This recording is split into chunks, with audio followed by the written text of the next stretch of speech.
नमस्कार दोस्तों, स्वागत है आपका study for public service commission में। जैसे कि आप सभी जानते हैं कि आरपीएफ सब इंस्पेक्टर के लिए हमने यहाँ पे पीवाईक्यू सीरीज को जो है स्टार्ट किया हुआ है। और ये जो पीवाईक्यू सीरीज हम स्टार्ट करवा रहे हैं, इसकी जो है 2018-19 की जो पीवाईक्यू सीरीज है उसको हम यहाँ पे करवा रहे हैं। 2018 में जो है सब इंस्पेक्टर का फॉर्म निकला था और 19 में जो है इसका एग्ज़ाम कंडक्ट करवा लिया गया था। टोटल 23 शिफ्टों में जो है ये एग्ज़ाम कंडक्ट करवाया गया था। इन्हीं 23 शिफ्टों को जो है हम यहाँ पे डिस्कस कर रहे हैं, तो अंत तक इस वीडियो सीरीज को आपको ज़रूर देखना है।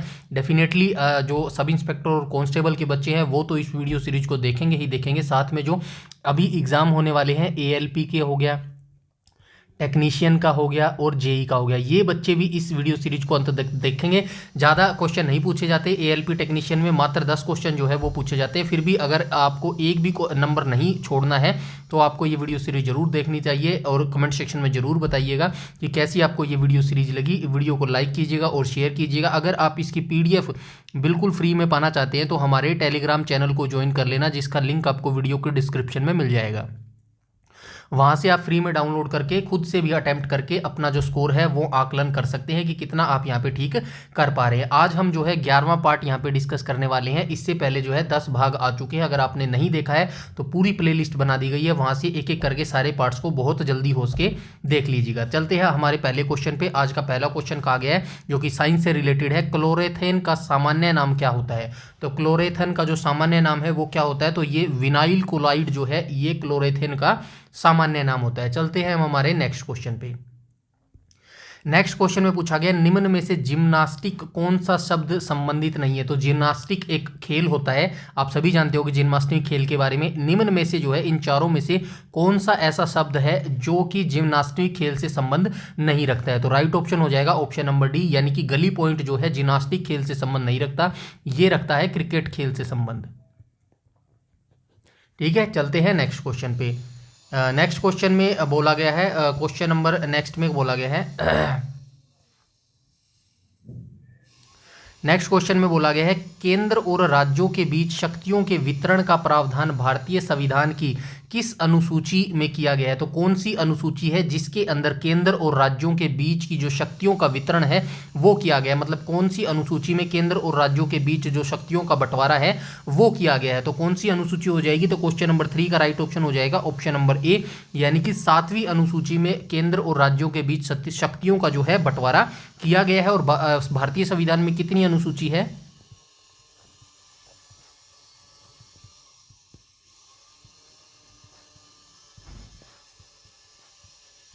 12 अनुसूची है। ठीक है, ये भी आप याद रखना।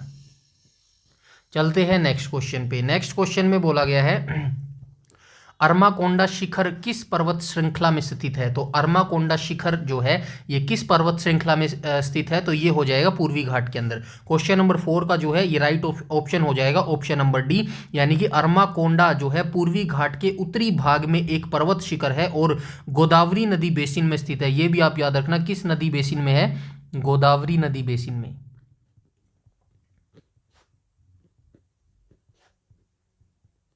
क्योंकि ये नदी से रिलेटेड क्वेश्चन पूछ लिए जाते हैं ज्योग्राफी से रिलेटेड। तो गोदावरी नदी बेसिन में ये स्थित है और यह भारत के किस राज्य के अंदर स्थित है? तो आंध्र प्रदेश राज्य में ये स्थित है।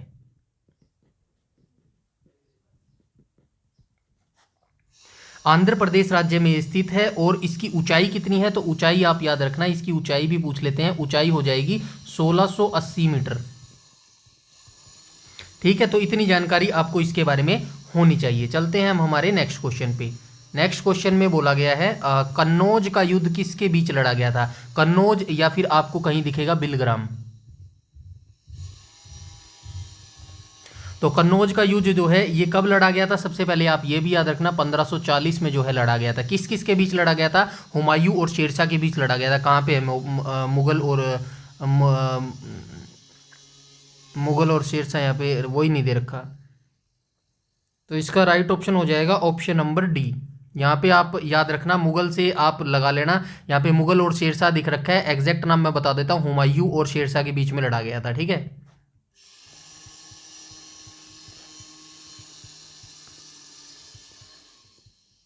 हुमायूं और शेरशाह के बीच में जो है ये युद्ध लड़ा गया था। उसके बाद जो है ऑप्शन नंबर डी जो है इसका करेक्ट हो जाएगा। और जो है इसके बारे में आप थोड़ी सी जानकारी याद रखिएगा। शेरशाह सूरी एक बहुत ही छोटा इनका जो है शासनकाल था, और जो है इन्होंने बहुत छोटे शासनकाल में बहुत बड़े बड़े काम किए थे। इनका जो जन्म है वो कब हुआ था? 1472 में जो है इनका जन्म हुआ था। उसके बाद इनकी जो मृत्यु है वो कब कब हुई थी? मृत्यु इनकी हुई थी 1545 में, कालिंजर अभियान में जो है इनकी मृत्यु हुई थी। ठीक है। उसके बाद 2 युद्ध इन्होंने लड़ाई हराए थे इसको, मुगल बादशाह हुमायूं को। कन्नौज का युद्ध और जो है चौसा की लड़ाई हुई थी। ठीक है, ये भी आप याद रखना, चौसा का युद्ध। उसके बाद जो है बिलग्राम का युद्ध हुआ था, यानी कि कन्नौज का युद्ध हुआ था। ये कहाँ हुआ था? कन्नौज का युद्ध उत्तर प्रदेश में हुआ था, कन्नौज के अंदर। उसके बाद जो है कालिंजर का युद्ध हुआ था। कालिंजर का युद्ध कब हुआ था? कालिंजर ये अभियान था 1545 में ये अभियान हुआ था कालिंजर का, और वहाँ के राजा थे कीरत सिंह। तो इसी अभियान में जो है इन्होंने एक गोला दागा था, जो कि बॉल की तरह बाउंस करके दीवार के लग के वापस इन्हीं के पास आ गया, और वो फट गया, और वहाँ पे जो है इनकी मृत्यु हो गई। चलते हैं नेक्स्ट क्वेश्चन पे। नेक्स्ट क्वेश्चन में बोला गया है स्वेज नहर के बारे में जो पूछा गया है, स्वेज नहर जोड़ती है। तो स्वेज नहर जो है किसको जोड़ती है? तो ये भूमध्य सागर को जो है लाल सागर से जोड़ती है। तो स्वेज नहर जो है किस किस को जोड़ती है? तो भूमध्य सागर को लाल सागर से जोड़ती है। यह नहर मिस्र के सावेज प्रांत में है। तो ये कहाँ पर स्थित है? मिस्र के अंदर जो है ये स्थित है। मिस्र देश के अंदर जो है ये स्वेज नहर जो है स्थित है, और इसकी लंबाई कितनी है? 168 किलोमीटर। लंबाई कितनी हो जाएगी? 168 किलोमीटर जो है इसकी लंबाई हो जाएगी। ये स्वेज नहर के बारे में आपको जानना इंपॉर्टेंट है। और जो है इसका जो है निर्माण कब से कब के बीच में हुआ था? 1859 से 1869 के बीच में। निर्माण भी आप याद रखना, 1859 से 1869 के बीच में जो है इसका निर्माण किया गया था। इतनी जानकारी जो है आपको इसके बारे में याद होनी चाहिए। ठीक है, तो ये भूमध्य सागर और लाल सागर को जो है जोड़ती है वो कौन सी नहर है? स्वेज नहर हो जाएगी। निर्माण कब से कब तक के बीच में हुआ? 1859 से 1869 के बीच में हुआ। आधिकारिक तौर पर इस जो स्वेज नहर को है कब खोला गया था? तो 1869, माफ कीजिएगा, नवंबर 1869 को जो है इसको खोल दिया गया था। और लंबाई कितनी है? 168 किलोमीटर। कहाँ पर है? मिस्र के अंदर ये अवस्थित है। चलते हैं नेक्स्ट क्वेश्चन में। और नेक्स्ट क्वेश्चन में बोला गया है तरल माध्यम में किसी वस्तु की घूर्णन गति की घटना का निरीक्षण डैश के द्वारा किया जा सकता है। तो तरल माध्यम होता है जो लिक्विड होता है, उस माध्यम में किसी वस्तु की घूर्णन गति की घटना का जो निरीक्षण है वो किसके द्वारा किया जाता है? सापेक्ष प्रभाव, चुंबकीय प्रभाव, स्पिन प्रभाव, या फिर मैग्नेस प्रभाव। तो क्वेश्चन नंबर 7 का जो है राइट ऑप्शन हो जाएगा ऑप्शन नंबर डी। तरल माध्यम में किसी वस्तु की घूर्णन गति की जो घटना है उसका निरीक्षण मैग्नेस प्रभाव के द्वारा जो है किया जाता है। चलते हैं नेक्स्ट क्वेश्चन पे। नेक्स्ट में बोला गया है उर्दू का प्रसिद्ध गीत सारे जहां से अच्छा किसने लिखा? तो ये इकबाल ने लिखा। ठीक है, कहाँ है इकबाल? इकबाल, मोहम्मद इकबाल ये रहा। तो ये जो उर्दू का प्रसिद्ध गीत था सारे जहां से अच्छा, ये किसने लिखा था? मोहम्मद इकबाल के द्वारा जो है इस गीत को लिखा गया था। और मोहम्मद इकबाल ने जो है यह गीत कब लिखा था? तो यह गीत लिखा था 1904 के अंदर। ठीक है, मोहम्मद इकबाल के द्वारा यह गीत कब लिखा गया था? 1904 में लिखा गया था। और मोहम्मद इकबाल का जन्म कब हुआ था? तो जन्म हुआ था 1877 में।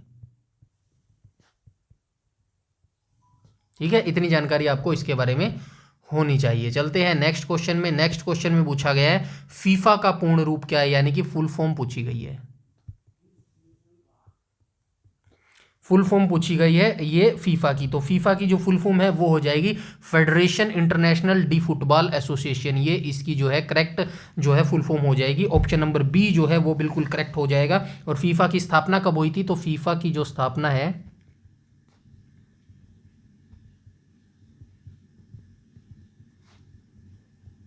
1904 के अंदर जो है फीफा की स्थापना हो गई थी। इतनी जानकारी जो है आपको इसके बारे में होनी चाहिए। चलते हैं हम हमारे नेक्स्ट क्वेश्चन पे।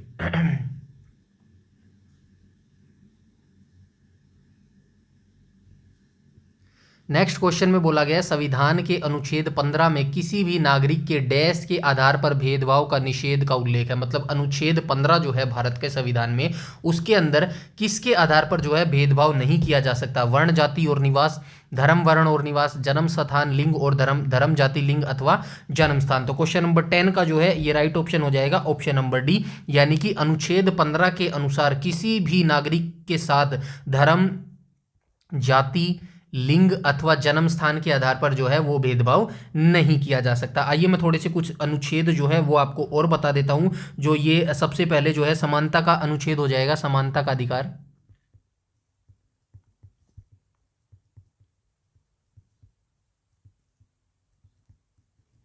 फिर हो जाएगा स्वतंत्रता का अधिकार।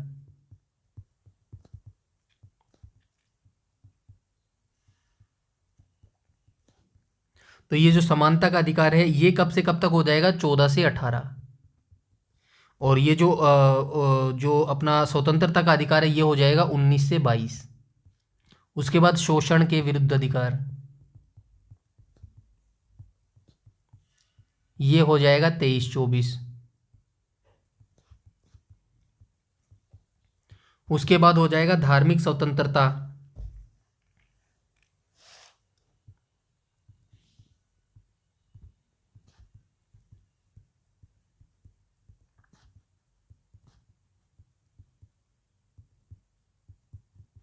ये कब से कब तक हो जाएगा, 25 से लेके 28 तक हो जाएगा। उसके बाद जो है आपका ये बचेगा सांस्कृतिक और शैक्षिक अधिकार। यहाँ पे लिख लेता हूँ सांस्कृतिक और शैक्षिक अधिकार।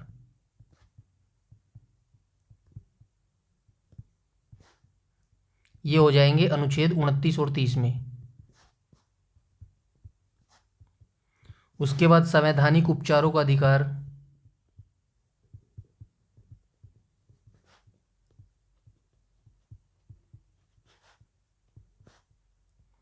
ये हो जाएगा अनुच्छेद 32 में। ठीक है, तो ये अनुच्छेद आपको ऐसे याद होने चाहिए। चलते हैं नेक्स्ट क्वेश्चन पे।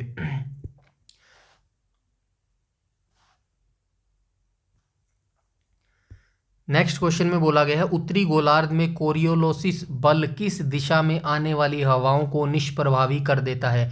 तो उत्तरी गोलार्ध में जो कोरियोलिस बल होता है किस दिशा में आने वाली जो हवाओं है उसका निष्प्रभाव कर देता है। मतलब उन हवाओं को जो है आने नहीं देता। तो क्या होता है, सीधी, दाएं, विपरीत या फिर बाएं। क्वेश्चन नंबर 11 का जो है राइट ऑप्शन हो जाएगा ऑप्शन नंबर बी, यानी कि उत्तरी गोलार्ध में जो कोरियोलिस बल है दाएं दिशा में आने वाली हवाओं को निष्प्रभावी जो है वो कर देता है। तो ये दाएं इसका जो है राइट ऑप्शन हो जाएगा। तो ये क्वेश्चन भी काफ़ी बार पूछा जा सकता है। जैनुलाब्दीन अपने सहिष्णु विचारों के लिए जाने जाते हैं। यह किस साम्राज्य के थे, सबसे पहले आप याद रखना इनको जो है जम्मू कश्मीर का अकबर भी बोला जाता है। तो याद रखना जम्मू कश्मीर का अकबर किसे बोला जाता है।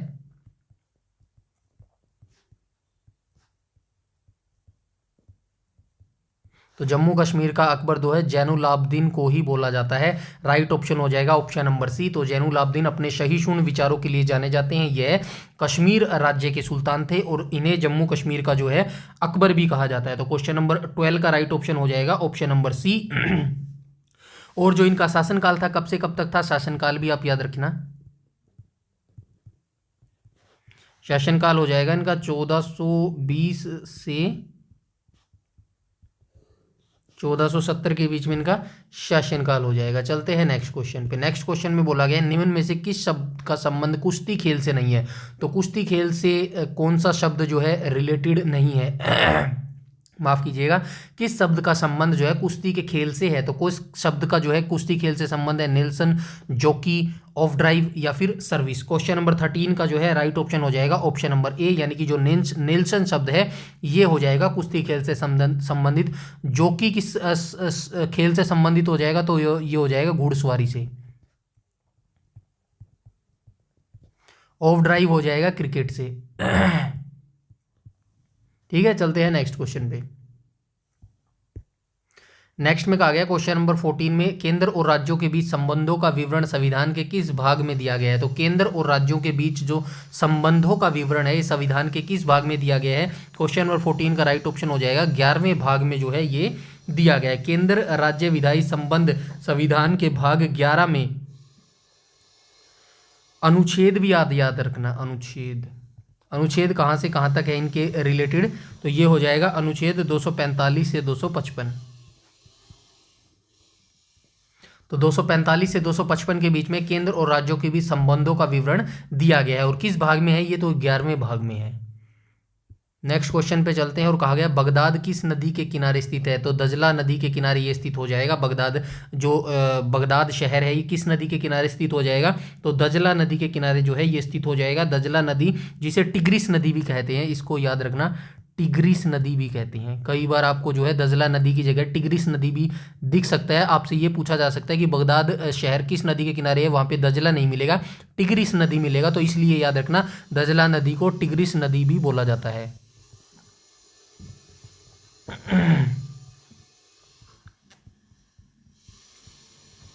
ठीक है, कहा जाता है तुर्की के तोरोतोस पर्वत से निकलती है, ये इराक में दक्षिण पूर्व की ओर बहती है। ये भी आप याद रखना, तुर्की के तोरोसो याद लिखना कहाँ से होता है उद्गम, तुर्की के तोरोतोस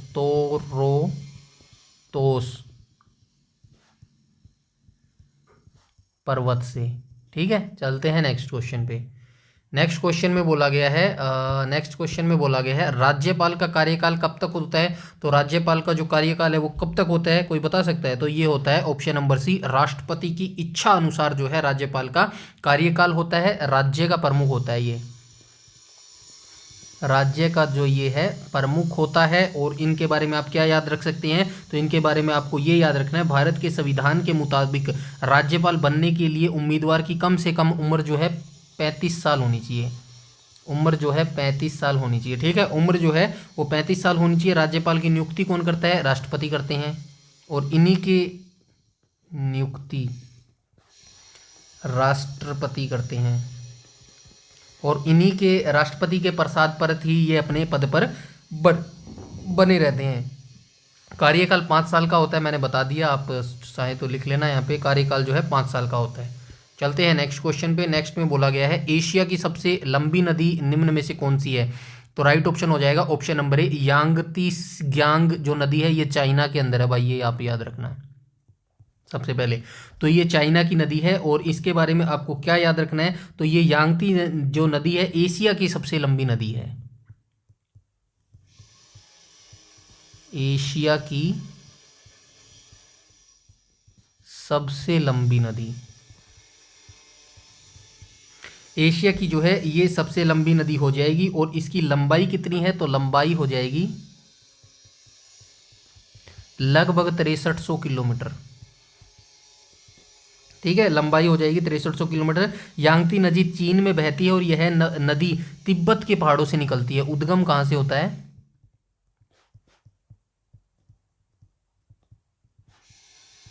तिब्बत के पहाड़ों से।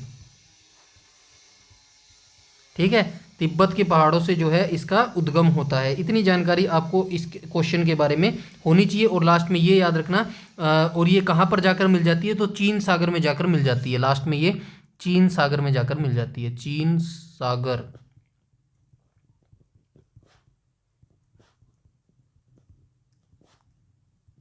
मिल जाती है। एशिया की तो सबसे लंबी नदी ये हो गई।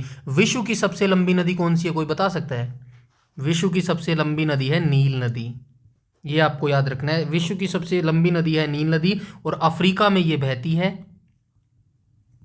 लंबाई कितनी हो जाएगी, तो लंबाई हो जाएगी 6695 किलोमीटर। ठीक है, चलते हैं नेक्स्ट क्वेश्चन पे। नेक्स्ट में बोला गया भारतीय संविधान की 9वीं अनुसूची के अंतर्गत कौन सा अनुच्छेद शामिल है। सबसे पहले याद आप रखना, जो 9वीं अनुसूची है ये पंचायतों से रिलेटेड संबंधित है, पंचायतों। ठीक है। और 9वीं अनुसूची के अंतर्गत कौन सा अनुच्छेद शामिल है, तो ये अनुच्छेद 243 जो है इसका करेक्ट आंसर हो जाएगा क्वेश्चन नंबर 18 का। क्वेश्चन नंबर 18 का जो है राइट ऑप्शन हो जाएगा ऑप्शन नंबर सी। तो ये पंचायतों से रिलेटेड है, और पंचायत में कितने विषय हैं, तो ये 29 विषय हैं पंचायत में।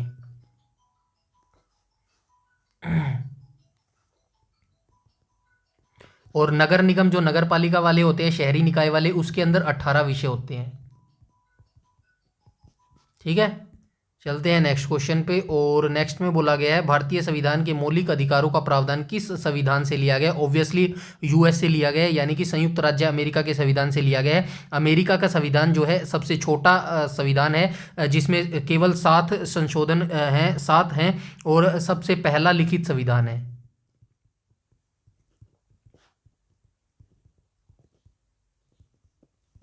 ठीक है,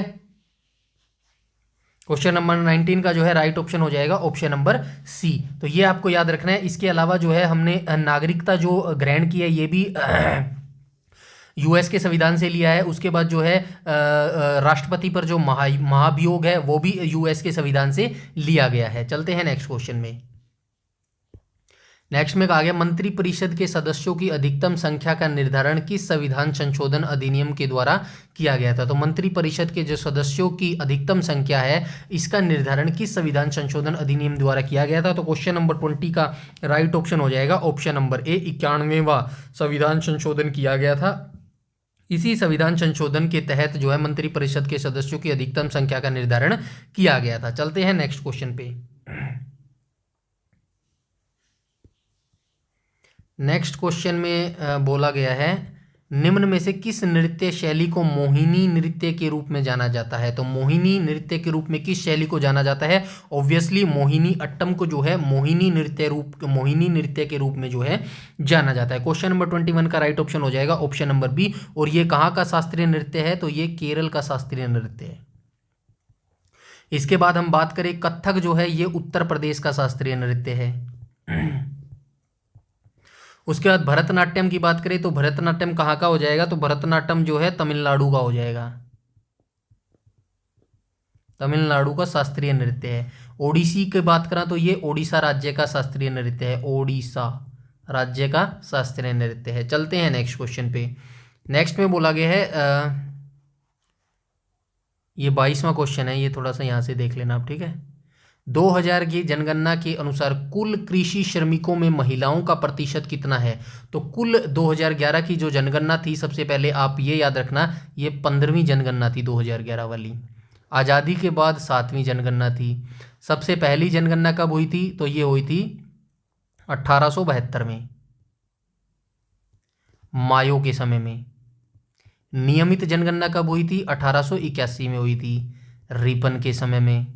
ठीक है, अब बात कर लेते हैं क्वेश्चन की आंसर की। तो राइट ऑप्शन हो जाएगा ऑप्शन नंबर ए, यानी कि जो क्वेश्चन नंबर 22 है, इसका राइट ऑप्शन हो जाएगा ऑप्शन नंबर ए। तो ये 55% जो है ये श्रमिकों महिलाओं का प्रतिशत है कुल कृषि श्रमिकों में। अब बात कर लेते हैं 2011 की जनगणना के अनुसार भारत की कुल जनसंख्या कितनी है। तो भारत की कुल जनसंख्या कितनी हो जाएगी,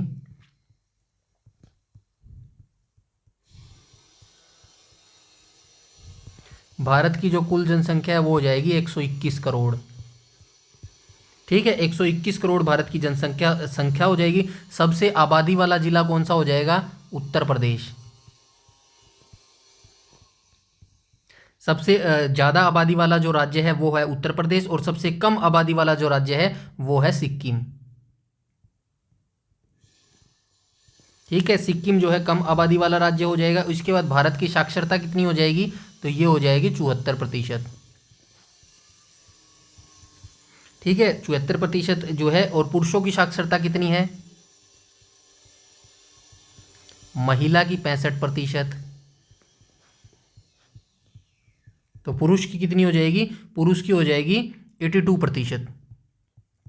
ठीक है, उसके बाद आप क्या याद रख सकते हैं, नगरीय जनसंख्या का प्रतिशत भी आप याद रख लीजिएगा। नगरों में कितने प्रतिशत जनसंख्या रहती है, तो नगरों में रहती है नगरों में हो जाएगा आपका 31.2%, 31 आप याद रखिएगा। और जो ग्रामीण जनसंख्या है वो कितनी है, तो ग्रामीण जनसंख्या हो जाएगी आपकी 68%। ठीक है, इतनी जानकारी आप इस क्वेश्चन के बारे में 2011 की जनगणना के बारे में याद रख सकते हैं। तो टोटल अभी कौन सी जनसंख्या जनगणना थी, ये 15वीं जनगणना थी और 7वीं जनगणना आज़ादी के बाद थी। और जो जनगणना होती है उसके तुरंत बाद जो है परिसीमन आयोग का जो है गठन किया जाता है। और परिसीमन आयोग का गठन कौन करता है, तो हमारे राष्ट्रपति जी करते हैं। चलते हैं नेक्स्ट क्वेश्चन पे। नेक्स्ट क्वेश्चन में कहा गया है निम्न में से किस खेल की उत्पत्ति एशिया महाद्वीप में नहीं हुई। तो एशिया महाद्वीप जो है इसके अंदर कौन कौन से देश आते हैं, एशिया महाद्वीप में चीन हो गया, भारत हो गया, पाकिस्तान हो गया, श्रीलंका हो गया, ये देश एशिया महाद्वीप में आते हैं। तो निम्न में से कौन सा खेल जो है एशिया महाद्वीप का नहीं है, कबड्डी एशिया खेल है बिल्कुल। कबड्डी, लूडो, शतरंज, इन तीनों खेलों की शुरुआत जो है भारत में हुई है। फुटबॉल जो है ये भारत का खेल नहीं है, यानी कि फुटबॉल खेल की जो उत्पत्ति है ये एशिया के अंदर नहीं हुई है, इसकी उत्पत्ति जो है पश्चिमी देशों में हुई है। इससे रिलेटेड आप याद रखना फीफा की स्थापना कब हुई थी, 1904 में हुई थी, पेरिस फ्रांस के अंदर।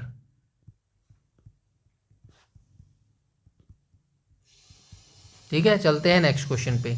नेक्स्ट में कहा गया है बजट घाटे की अवधारणाओं में प्राथमिक घाटे का अर्थ क्या है। तो बजट जो घाटा होता है उसकी अवधारणाओं में प्राथमिक घाटे का अर्थ क्या होता है। तो प्राथमिक घाटे का जो अर्थ है वो हो जाएगा,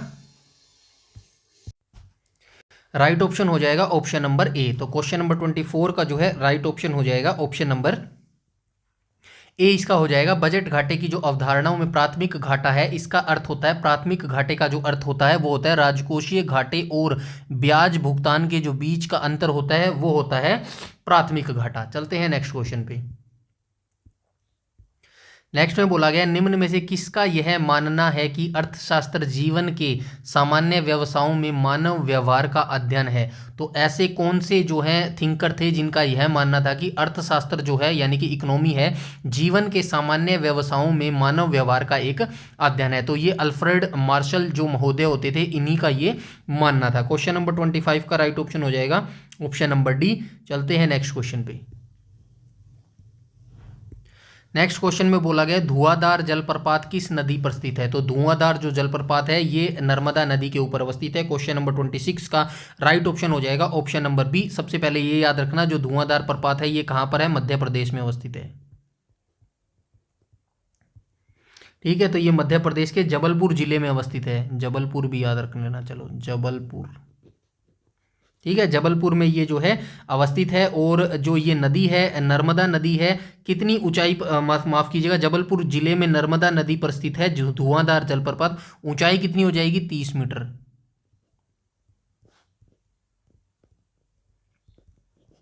ऊंचाई जो है ये हो जाएगी 30 मीटर। और नदी नर्मदा नदी का उद्गम कहाँ पे है,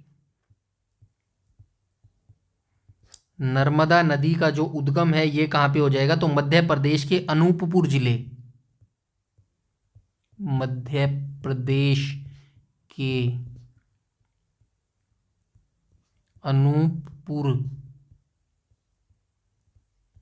अनूपपुर जिले में कहाँ पर है, तो ये अनूपपुर जिले में स्थित अमरकंटक से होता है।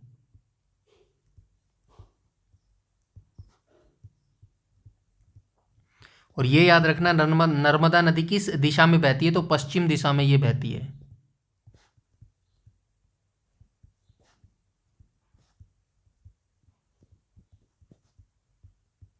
ठीक है, पश्चिम दिशा में ये बहती है। चलते हैं नेक्स्ट क्वेश्चन पे। नेक्स्ट क्वेश्चन में बोला गया है मृच्छकटिकम जो है किसने लिखा है। तो ये प्रसिद्ध नाटक है मृच्छकटिकम। तो ये किसके द्वारा लिखा गया था, तो ये लिखा गया था शूद्रक के द्वारा। क्वेश्चन नंबर 27 का राइट ऑप्शन हो जाएगा ऑप्शन नंबर ए। किस भाषा में लिखा गया है, तो संस्कृत भाषा में लिखा गया है।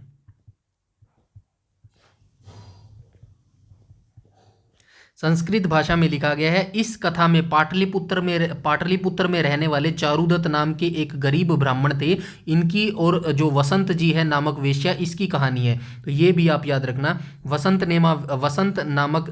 नामक जो वेश्या थी इनकी और जो है चारुदत्त ब्राह्मण की जो प्रेम लव स्टोरी है वो मृच्छकटिकम के अंदर जो है संकलित की गई है शूद्रक के द्वारा।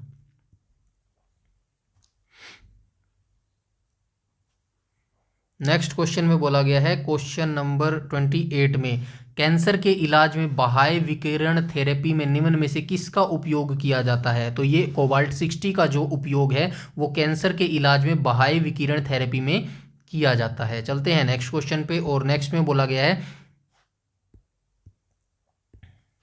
महिलाओं का लिंग परीक्षण किन ओलंपिक खेलों से शुरू हुआ? तो महिलाओं का जो लिंग परीक्षण है वो किन ओलंपिक खेलों से शुरू हुआ था? 1966, 1968, 1970, 1969। तो ये राइट ऑप्शन हो जाएगा ऑप्शन नंबर बी, यानी कि 1968 के जो ओलंपिक खेल थे वहां से महिलाओं का जो लिंग प्रशिक्षण है वो शुरू हुआ था। आइए मैं थोड़ा सा आपको हिस्ट्री बता दूं, आधुनिक ओलंपिक की शुरुआत कब हुई?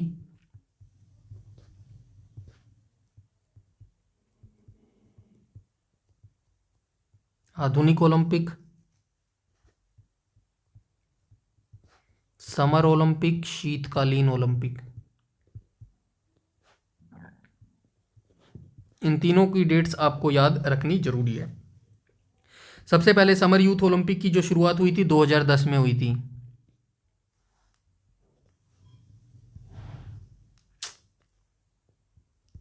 2010 में हुई थी। कहाँ पे हुई थी? सिंगापुर में हुई थी। उसके बाद आप याद रखते हैं शीतकालीन की हुई थी 1924 में हुई थी, आई थिंक। हाँ, 1924 में हुई थी। ठीक है, 1924 में हुई थी। कहाँ हुई थी? फ्रांस में हुई थी। और आधुनिक ओलंपिक के बारे में आप सभी जानते हैं, 1896 में हुई थी। कहाँ पे हुई थी? तो ये एथेंस के अंदर हुई थी, यूनान की एथेंस के अंदर, यूनान के एथेंस के अंदर। ठीक है, चलते हैं नेक्स्ट क्वेश्चन पे। नेक्स्ट में बोला गया है किस समूह के सदस्य को आमतौर पर सपंज कहा जाता है? वैसे ये हमारा टेलीग्राम जो है चैनल है, study for public service commission करके जो है टेलीग्राम पर अगर आप सर्च करेंगे तो हमारा जो है टेलीग्राम चैनल आपको दिख जाएगा। वहां से ज्वाइन करके बिल्कुल पीडीएफ जो है वो फ्री में आप प्राप्त कर सकते हैं। तो ये जो आमतौर पर स्पंज है ये किसको कहा जाता है? किस समूह के सदस्य को जो है आमतौर पर स्पंज कहा जाता है? तो क्वेश्चन नंबर 30 का राइट ऑप्शन हो जाएगा ऑप्शन नंबर सी। तो ये जो पोरीफेरा है इस समूह के सदस्यों को जो आमतौर पर है स्पंज कहा जाता है। चलते हैं नेक्स्ट क्वेश्चन पे।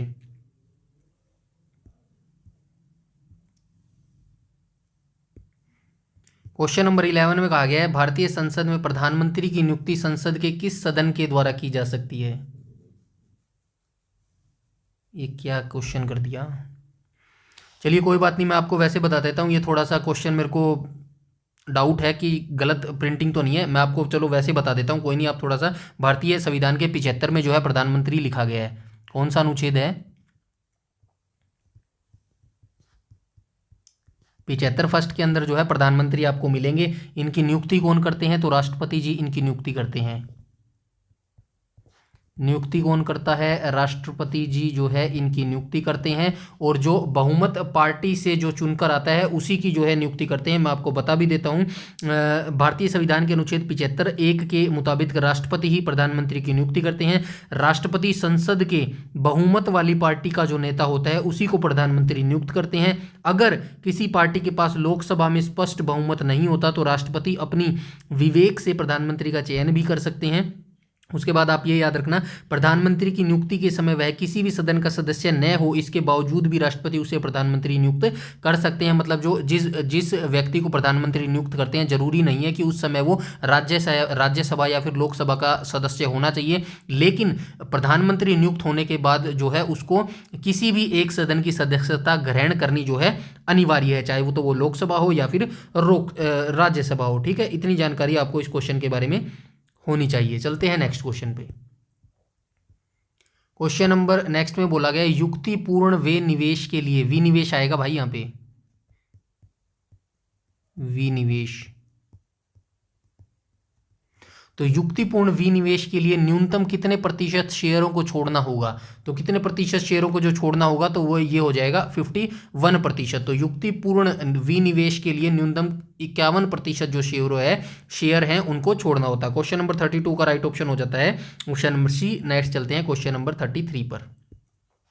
33 में कहा गया भारत और पाकिस्तान के बीच की सीमा को रेड क्लिफ कहा जाता है। भाई यहाँ पे कहाँ है रेड क्लिफ? ये रहा रेड क्लिफ रेखा जो है ये बोला जाता है भारत और पाकिस्तान के बीच की सीमा को। और ये जो रेड क्लिफ रेखा है कितनी लंबाई है? 3323 किलोमीटर। उसके बाद डूरंड रेखा भारत और अफगानिस्तान के बीच में है, लंबाई कितनी है? 80 किलोमीटर। ठीक है, भारत और जो बांग्लादेश की सीमा है उसको क्या बोला जाता है? तो भारत और बांग्लादेश की सीमा को क्या बोला जाता है? Operation zero line.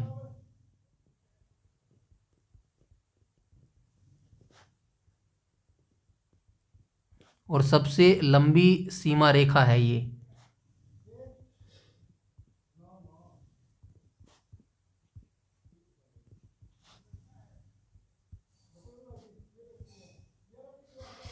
क्या कितनी हो जाएगी इसकी लंबाई? 4096 किलोमीटर जो है इसकी लंबाई हो जाएगी, ठीक है, किलोमीटर। उसके बाद मैकमोहन रेखा जो है भारत और चाइना के बीच में जो ये सीमा रेखा है मैकमोहन रेखा, इसकी लंबाई हो जाएगी 890 किलोमीटर। उसके बाद जो मैगिनोट लाइन है, ये मैगिनोट लाइन जो है ये किन देशों के बीच अवस्थित है? तो ये जर्मनी और फ्रांस के बीच।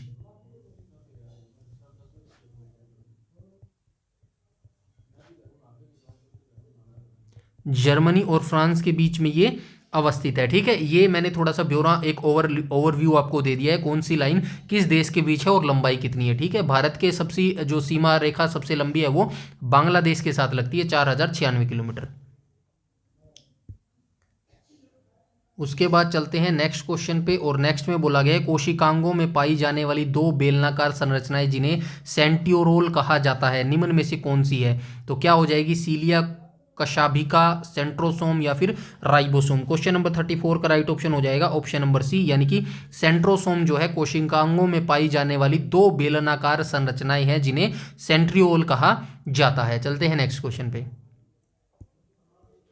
नेक्स्ट क्वेश्चन में बोला गया एक कोशिका अथवा कृंतक द्वारा संपूर्ण पौधों को विकसित क्षमता क्या कहलाती है? तो एक कोशिका अथवा अथवा अथवा लिख दिया, यहां पे अथवा आएगा। कृंतक द्वारा संपूर्ण पौधे को विकसित क्षमता क्या कहलाती है? तो क्या कहलाती है? क्वेश्चन नंबर 35 का जो है राइट ऑप्शन हो जाएगा ऑप्शन नंबर ए, तो ये कहलाती है पूर्ण शाक्तता, शक्तता, ठीक है। चलते हैं नेक्स्ट क्वेश्चन पे। नेक्स्ट क्वेश्चन में हो जाएगा पिछोला झील निम्न में से किस राज्य में जो है स्थित है? ये क्या यार, किस राज्य में, ठीक है। ये थोड़ी टाइपिंग मिस्टेक्स हैं, इसको थोड़ा सा इग्नोर कीजिएगा। पिछोला झील है ये राजस्थान के अंदर अवस्थित है। पिछोला झील जो है राजस्थान के उदयपुर में अवस्थित है, ये आप याद रखना। ये उदयपुर में अवस्थित है। इस झील का निर्माण किसने करवाया था? राणा लाखा ने करवाया था। राणा लाखा ने करवाया था। कब करवाया था? 1387 में करवाया था, ठीक है। इतनी जानकारी याद रखना पिछोला झील के बारे में। चलते हैं नेक्स्ट क्वेश्चन पे। नेक्स्ट में बोला गया स्लोप वाली या बैटर दीवारें किस सल्तनत के स्थापत्य की प्रमुख विशेषता है? मतलब स्लोप वाली या बैटर दीवारें किस सल्तनत के स्थापत्य की प्रमुख विशेषता है? तो क्वेश्चन नंबर 37 का राइट ऑप्शन हो जाएगा ऑप्शन नंबर सी, तो ये तुगलक सल्तनत के स्थापत्य की जो है प्रमुख विशेषता है। इसके बाद आप थोड़ी सी ये याद रखना, जो गुलाम वंश था इसकी स्थापना कुतुबुद्दीन ऐबक ने की थी। गुलाम वंश की स्थापना कुतुबुद्दीन ऐबक ने की थी। कुतुबुद्दीन ऐबक ने की थी। कब की थी? 1206 में की थी, ठीक है। उसके बाद आपको क्या याद रखना है? उसके बाद आपको याद रखना है लोधी वंश की स्थापना किसने की थी? तो ये की थी बहलोल लोधी ने। बहलोल लोधी ने की थी, ठीक है। बहलोल लोधी ने कब की थी? 1451 में जो है इसकी स्थापना की थी। उसके बाद तुगलक वंश की स्थापना किसने की थी? तो तुगलक वंश की स्थापना गयासुद्दीन तुगलक ने की थी। गयासुद्दीन तुगलक कब की थी? 1320 में की थी। खिलजी वंश की स्थापना कब की थी? तो खिलजी वंश की स्थापना की थी 1290 में। किसने की थी? तो ये की थी जलालुद्दीन खिलजी ने। जलालुद्दीन खिलजी, ठीक है। चलते हैं नेक्स्ट क्वेश्चन पे। नेक्स्ट में कहा गया राज्यपाल द्वारा रोकी गई किसी राज्य अधिनियम के संबंध में राष्ट्रपति के पास किस प्रकार का निषेधाधिकार वीटो होता है? तो ये होता है निलंबन निषेधाधिकार। क्वेश्चन नंबर 38 का जो है राइट ऑप्शन हो जाएगा ऑप्शन नंबर बी, यानी कि राज्यपाल द्वारा रोकी गई किसी राज्य अधिनियम के संबंध में राष्ट्रपति के पास किस प्रकार का निषेधाधिकार वीटो होता है? तो ये होता है निलंबन निषेधाधिकार वीटो। चलते हैं नेक्स्ट क्वेश्चन पे। नेक्स्ट में कहा गया कार्बनिक यौगिक में बांड की लंबाई और बांड की तापधारिता को निम्न में से क्या प्रभावित करता है? तो कार्बनिक जो यौगिक होते हैं उनके अंदर बांड की लंबाई और बांड की तापधारिता जो होती है उनको निम्न में से क्या प्रभावित करता है? परिक्रमण प्रभावित करता है, संक्रमण, संकरण या फिर क्रिस्टलीकरण। क्वेश्चन नंबर 39 का राइट ऑप्शन हो जाएगा ऑप्शन नंबर सी, यानी कि जो संकरण है ये प्रभावित करता है। नेक्स्ट क्वेश्चन में कहा गया है पादशाह नामा पुस्तक किसके बारे में लिखी गई है? तो ये शाहजहां के बारे में लिखी गई है। पादशाह नामा पुस्तक जो है, आप ये याद रखना, जो पादशाह जो है ये उपाधि भी धारण की थी, जो पादशाह उपाधि है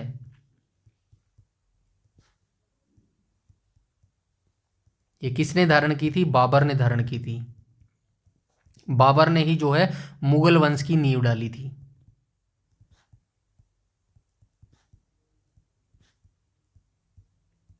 ठीक है। और 1530 में जो है बाबर की मृत्यु हो गई थी। और नींव कब डाली थी इन्होंने? तो पानीपत की पहली लड़ाई में जो है इब्राहिम लोदी को जो है इन्होंने हरा दिया था। इनके बेटे का नाम हुमायूं था, हुमायूं के बेटे का नाम अकबर था, अकबर के बेटे का नाम जहांगीर था, जहांगीर के बेटे बाद में हुए। ये काफ़ी लंबी कहानी है, फिर कभी डिस्कस करेंगे।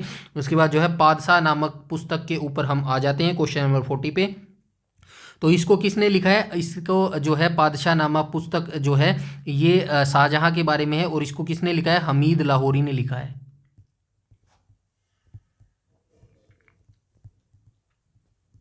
हमीद लाहौरी के द्वारा जो है यह किताब लिखी गई है। चलते हैं नेक्स्ट क्वेश्चन पे।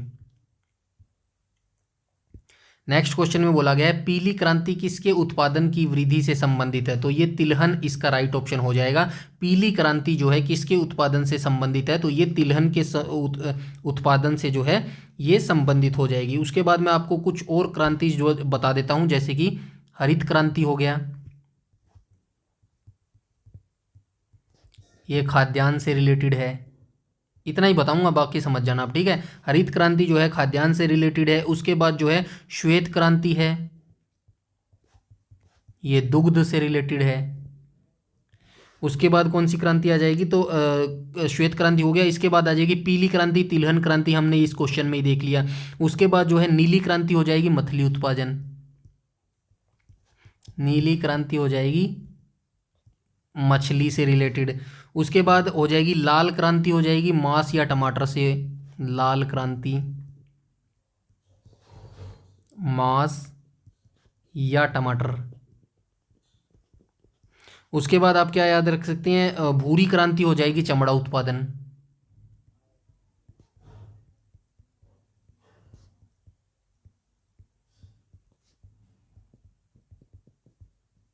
ठीक है, इतनी कुछ ये क्रांति मैंने बता दी है यहाँ पे, इनको भी याद रखना। चलते हैं नेक्स्ट क्वेश्चन पे। और नेक्स्ट में बोला गया है निम्न में से किस प्रकार के जंगल भारत में सर्वाधिक पाए जाते हैं? तो भारत में कौन से जो सर्वाधिक जंगल हैं वो पाए जाते हैं? राइट ऑप्शन हो जाएगा उष्ण कटिबंधीय अर्ध सदाबहार जो वन है। क्वेश्चन नंबर 42 का right option option number A नहीं होएगा, तो ये होएगा ऑप्शन नंबर डी। माफ कीजिएगा, गलती से बता दिया मैंने। राइट ऑप्शन हो जाएगा ऑप्शन नंबर डी, यानी कि उष्ण कटिबंधीय आर्द्र पर्णपाती जो वन है ये भारत के अंदर सर्वाधिक पाए जाते हैं। क्वेश्चन नंबर 42 का जो है राइट ऑप्शन हो जाएगा ऑप्शन नंबर डी।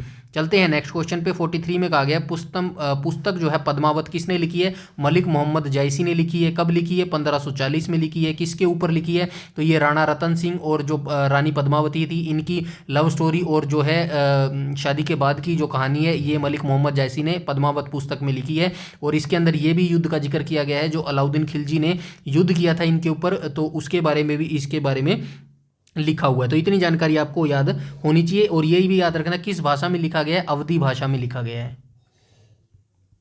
अवधी भाषा में लिखा गया है। चलते हैं नेक्स्ट क्वेश्चन पे। और नेक्स्ट क्वेश्चन में बोला गया है पानीपत की पहली लड़ाई में बाबर ने किसको हराया? तो इब्राहिम लोधी को जो है बाबर ने हराया था। क्वेश्चन नंबर 44 का जो है राइट ऑप्शन हो जाएगा ऑप्शन नंबर ए। बता देता हूं पानीपत की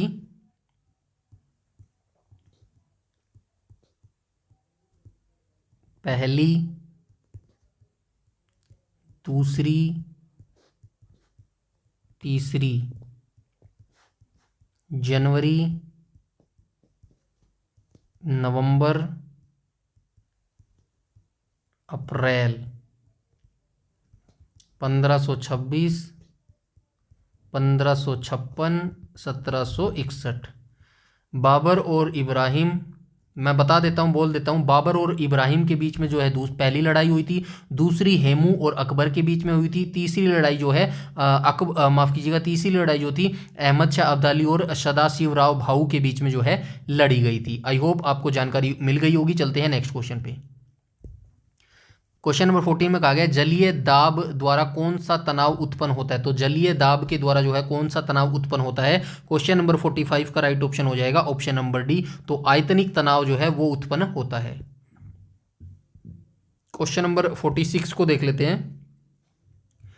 निम्न में से कौन सा खेल हाथ से हाथ का मुकाबला है। तो निम्न में से कौन सा खेल है जो हाथ से हाथ का मुकाबला है। जूडो, स्कूबा, गोताखोरी या फिर पोल वाल्ट। क्वेश्चन नंबर 46 का राइट ऑप्शन हो जाएगा ऑप्शन नंबर ए। तो जूडो जो खेल है ये खेल हाथ से हाथ के द्वारा ही खेला जाता है। चलते हैं नेक्स्ट क्वेश्चन पे। 47 में कहा गया मध्यकालीन भारत में ग्रैंड ट्रंक जो रोड है किसने बनवाई थी। शेरशाह सूरी ने बनवाई थी।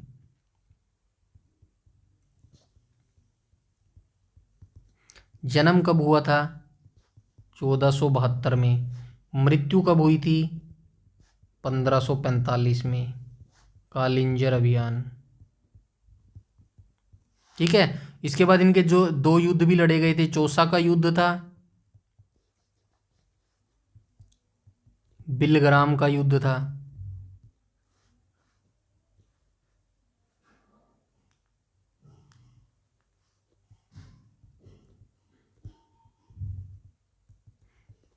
तो ये आपको याद रखना है। जो चौसा की लड़ाई थी कब हुई थी। 1539 में हुई थी।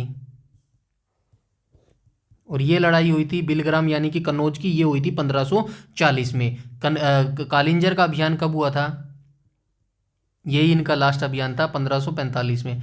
और जो इसका राज्याभिषेक कब हुआ था। 1540 में ही इनका राज्याभिषेक भी हुआ था। दो युद्ध लड़ाए थे। उसके बाद जो है हुमायूं को बाहर खदेड़ दिया था इन्होंने भारत से। और जो है 1555 में दोबारा से हुमायूं ने जो है इनके लास्ट शहंशाह को हरा दिया था।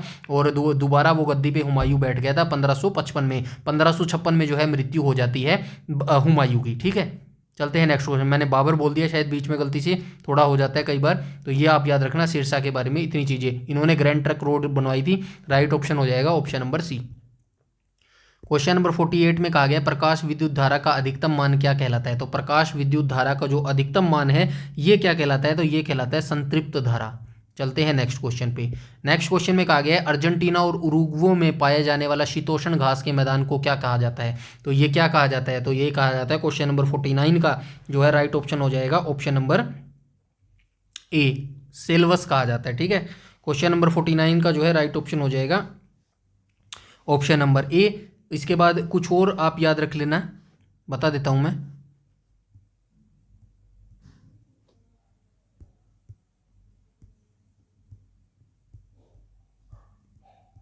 प्रियरी, स्टेपी, पंपास, डाउन्स, और क्या हो सकता है। और एक आधा और रह गया क्या। कंपास रह गया। और क्या रह गया। कंपास था और था क्या, और एक लानोस था। ये सारे घास के मैदान हैं। तो प्रेरी जो है ये कहाँ पर पाया जाता है। प्रेरी पाया जाता है उत्तरी अमेरिका में।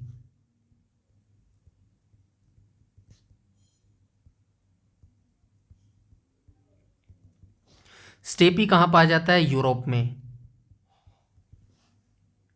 पंपास कहाँ पाया जाता है। अर्जेंटीना में। पंपास हो गया अर्जेंटीना में। डाउन्स ऑस्ट्रेलिया के अंदर।